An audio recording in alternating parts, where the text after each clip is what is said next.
ونصلي ونسلم على رسوله الكريم اما بعد فاعوذ باللہ من الشیطان الرجیم بسم اللہ الرحمن الرحیم ثم قست قلوبكم من بعد ذلك فهي كالحجارة صدق اللہ المولانا العظیم۔ حاضرین محترم، اللہ رب العزت کا کرم ہے کہ ہم آج رمضان المبارک کے ایک اور نشست میں حاضر ہیں۔ یہ دوسرے عشرے کی نشست ہے اور آج کا موضوع ہے اللہ کے خوف سے رونے کا بیان۔ سورہ بقرہ آیت نمبر 74 میں اللہ رب العزت نے فرمایا، پھر اس کے بعد بھی تمہارے دل سخت ہو گئے، چنانچہ وہ سختی میں پتھروں جیسے ہو گئے یا ان سے بھی زیادہ سخت ہو چکے ہیں، اس لیے کہ بے شک پتھروں میں تو بعض ایسے بھی ہیں جن سے نہریں پھوٹ نکلتی ہیں، اور یقیناً ان میں سے بعض وہ پتھر بھی ہیں جو پھٹ جاتے ہیں تو ان سے پانی ابل پڑتا ہے، اور بے شک ان میں سے بعض ایسے بھی ہیں جو اللہ کے خوف سے گر پڑتے ہیں۔ افسوس تمہارے دلوں میں اس قدر نرمی، خشتگی اور شکستگی بھی نہ رہی، اور اللہ تمہارے کاموں سے بے خبر نہیں۔ سورہ توبہ آیت نمبر 72، پس انہیں چاہیے کہ تھوڑا ہنسیں اور زیادہ روئیں، کیونکہ آخرت میں انہیں زیادہ رونا ہے، یہ اس کا بدلہ ہے جو وہ کماتے تھے۔ سورہ بنی اسرائیل آیت نمبر 107 to 109، فرما دیجئے تم اس پر ایمان لاؤ یا ایمان نہ لاؤ، بے شک جن لوگوں کو اس سے قبل علم کتاب عطا کیا گیا تھا، جب یہ قرآن انہیں پڑھ کر سنایا جاتا ہے وہ تھوڑیوں کے بل سجدہ میں گر پڑتے ہیں اور کہتے ہیں ہمارا رب پاک ہے، بے شک ہمارا رب کا وعدہ پورا ہو کر رہنا ہے، اور تھوڑیوں کے بل گریوزاری کرتے ہوئے گر جاتے ہیں۔ یہ قرآن ان کے خشوع و خضوع میں مزید اضافہ کرتا چلا جاتا ہے۔ سورہ نجم آیت نمبر 59 to 60، پس کیا تم اس کلام سے تعجب کرتے ہو اور تم ہنستے ہو اور روتے نہیں ہو؟ سورہ سجدہ آیت نمبر 58، جب ان پر خدائے رحمان کی آیتوں کی تلاوت کی جاتی ہے وہ سجدہ کرتے ہوئے اور زار و قطار روتے ہوئے گر پڑتے ہیں۔ تو یہ تھی چند آیتیں اللہ کی خوف سے رونے گریہ و زاری کرنے کے بارے میں۔ اب آئیے حدیث مبارکہ کی طرف۔ اللہ کو ٹوٹا ہوا دل، عاجزی انکساری والا مخلوق بندہ کتنا پسند ہے۔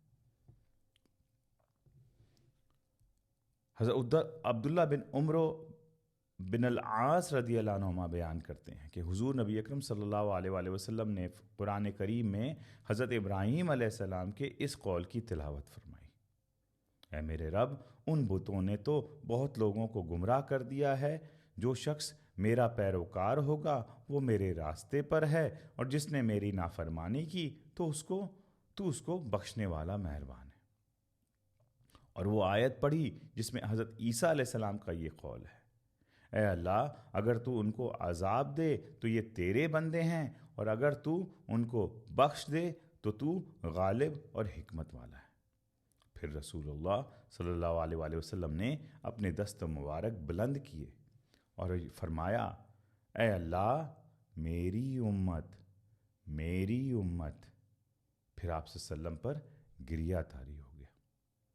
اللہ تعالیٰ نے فرمایا، اے جبرائیل، محمد صلی اللہ علیہ وسلم کے پاس جاؤ اور ان سے معلوم کرو، حالانکہ اللہ تعالیٰ کو خوب علم ہے کہ ان پر اس قدر گریہ کیوں طاری ہے۔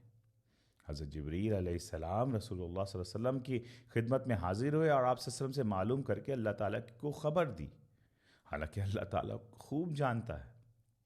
اللہ تعالیٰ نے جبریل سے فرمایا، اے جبریل، محمد صلی اللہ علیہ وسلم کے پاس جاؤ اور ان سے کہو کہ آپ کی امت کو بخشش کے معاملے میں ہم آپ کو راضی کر دیں گے اور آپ کو رنجیدہ نہیں کریں گے۔ اس حدیث کو امام مسلم، نسائی، طبرانی اور بہقی نے روایت کی ہے۔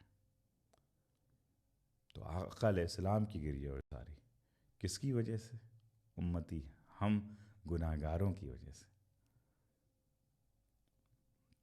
لقد جاءکم رسول من انفسکم عزیز علیہ ما عنتم حریص۔ تاجدار کائنات صلی اللہ علیہ وسلم ہر وقت ہمارے لیے پریشان، ہمارے کلائمیکس کو لے کر پریشان، ہمارے آخرت میں حالت کو لے کر پریشان۔ حضرت معاویہ بن حیدہ رضی اللہ عنہ کا بیان ہے کہ رسول اللہ صلی اللہ علیہ وآلہ وسلم نے فرمایا، 3 افراد کی آنکھیں دوزخ میں کو نہیں دیکھیں گی۔ ایک آنکھ وہ ہے جس نے اللہ کی راہ میں پہرا دیا، دوسری آنکھ وہ جو اللہ کی خشیت سے روئی، اور تیسری وہ جو اللہ تعالیٰ کے حرام کردہ چیزوں سے باز رہی۔ اس حدیث کو امام طبرانی نے قابل اعتماد سند کے ساتھ روایت کی ہے۔ حضرت انس رضی اللہ عنہ سے مروی ہے کہ حضور نبی اکرم صلی اللہ علیہ وآلہ وسلم نے فرمایا، اللہ فرمائے گا، دوزخ میں سے ہر ایسے شخص کو نکال دو جس نے ایک دن بھی مجھے یاد کیا یا میرے خوف سے کہیں بھی مجھ سے ڈرا۔ اس حدیث کو امام ترمذی نے ذکر کیا ہے اور اسے حسن قرار دیا۔ حضرت عبداللہ بن مسعود رضی اللہ عنہ سے روایت ہے کہ حضور نبی اکرم صلی اللہ علیہ وآلہ وسلم نے ارشاد فرمایا، جس مسلمان کی آنکھ سے مکھی کے سر کے برابر خوف پہ خداوندی کی وجہ سے آنسو بہے اور اس کے چہرے پر آ گرے گے تو اللہ تعالیٰ اس پر دوزخ کو حرام کر دے گا۔ اس حدیث کو امام ابن ماجہ طبرانی نے روایت کی ہے۔ حضرت ابو ہریرہ رضی اللہ عنہ سے روایت ہے کہ جب یہ آیت نازل ہوئی، پس کیا تم اس کلام سے تعجب کرتے ہو اور تم ہنستے ہو اور روتے نہیں ہو؟ تو اہل صفہ اس قدر روئے کہ ان کے آنسو ان کے رخساروں پر بہہ پڑے۔ جب حضور نبی اکرم صلی اللہ علیہ وسلم نے ان کے رونے کی آواز سنی تو آپ صلی اللہ علیہ وسلم بھی ان کے ساتھ رونے لگے، اور آپ صلی اللہ علیہ وسلم کے رونے کی وجہ سے ہم بھی رونے لگے۔ حضور نبی اکرم صلی اللہ علیہ وآلہ وسلم نے فرمایا، جو شخص اللہ تعالیٰ کے خوف سے رویا اور وہ دوزخ میں داخل نہیں ہوگا، اور نہ گناہ پر اصرار کرنے والا جنت میں داخل ہوگا۔ اگر تم لوگ گناہ نہ کرو تو اللہ تعالیٰ ایسے لوگ لے آئے گا جو گناہ کریں گے اور اللہ تعالیٰ انہیں بخشے گا۔ اس کا مطلب یہ ہوا کہ اللہ تعالیٰ کو گناہ سے معافی، اللہ تعالیٰ کے سامنے سرنڈر، اللہ تعالیٰ کے سامنے خشوع و خضوع سے حاضر ہونا بہت پسند ہے۔ اس حدیث کو امام بہقی، دیلمی اور منذری نے روایت کیا۔ حضرت یشم بن مالک روایت کرتے ہیں کہ وہ بیان کرتے ہیں کہ حضور نبی اکرم صلی اللہ علیہ وسلم نے لوگوں سے خطاب فرمایا تو خطاب کے دوران آپ صلی اللہ علیہ وسلم کے سامنے بیٹھا ہوا ایک شخص رو پڑا۔ اس پر حضور نبی اکرم صلی اللہ علیہ وسلم نے فرمایا، اگر آج تمہارے درمیان وہ تمام مومن موجود ہوتے جن کے گناہ پہاڑوں کے برابر ہیں تو انہیں اس ایک شخص کے رونے کی وجہ سے بخش دیا جاتا۔ اور اس وجہ سے ہے کہ فرشتے بھی اس کے ساتھ رو رہے تھے اور دعا کر رہے تھے، اے اللہ، نہ رونے والوں کے حق میں رونے والوں کی شفاعت قبول فرما، رونے والوں کے حق میں نہ رونے والوں کے حق میں رونے والوں کی شفاعت۔ اس حدیث کو امام بہقی اور منذری نے روایت کی۔ حضرت زید بن ارقم رضی اللہ عنہ بیان کرتے ہیں کہ ایک آدمی نے عرض کیا، یا رسول اللہ، میں دوزخ سے کیسے بچ سکتا ہوں؟ آپ صلی اللہ علیہ وسلم نے فرمایا، اپنی آنکھوں کے آنسوؤں کے ذریعے۔ جو آنکھ اللہ تعالیٰ کے خوف سے رو پڑی اسے کبھی دوزخ کی آگ نہیں چھوئے گی۔ اس حدیث کو امام ابن رجب حنبلی نے روایت کی ہے۔ قرآن مجید اور حدیث مبارکہ کی بات۔ اب آئیے آثار والاقوال کی طرف آتے ہیں۔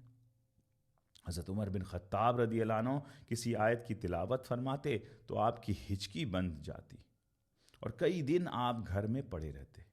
آپ کی عیادت کی جاتی تو لوگ آپ کو مریض گمان کرنے لگ جاتے۔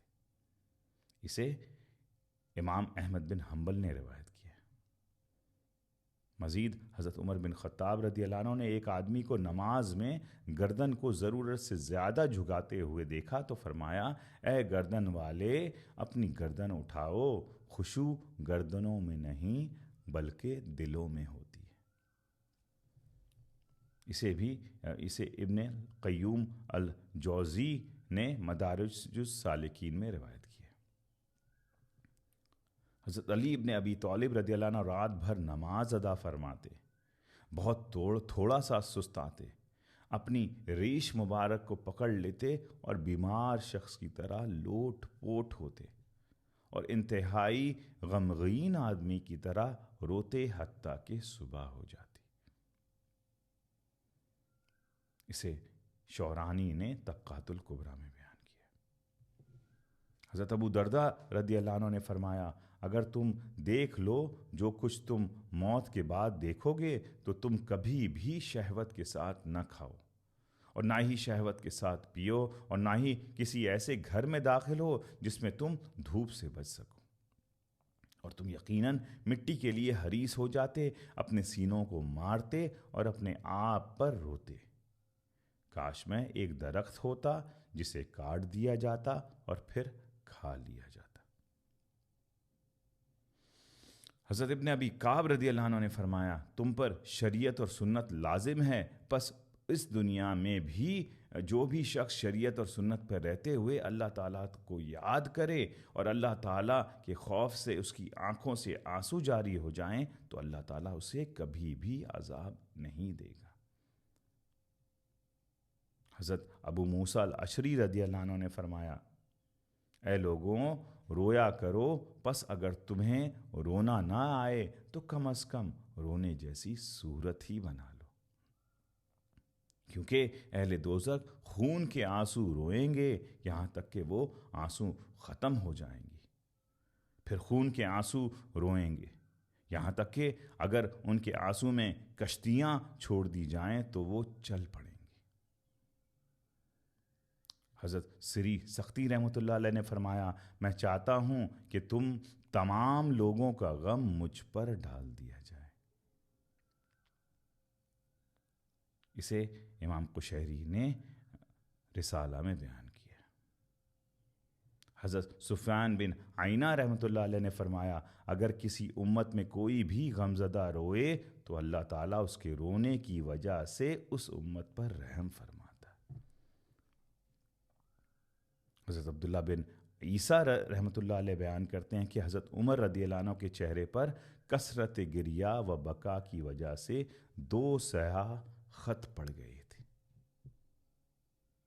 تو یہ تھی قرآن مجید اور احادیث مبارکہ سے اللہ کی بارگاہ میں رونے کی امپورٹنس، اللہ کی بارگاہ میں عاجزی اور انکساری کا مہتو۔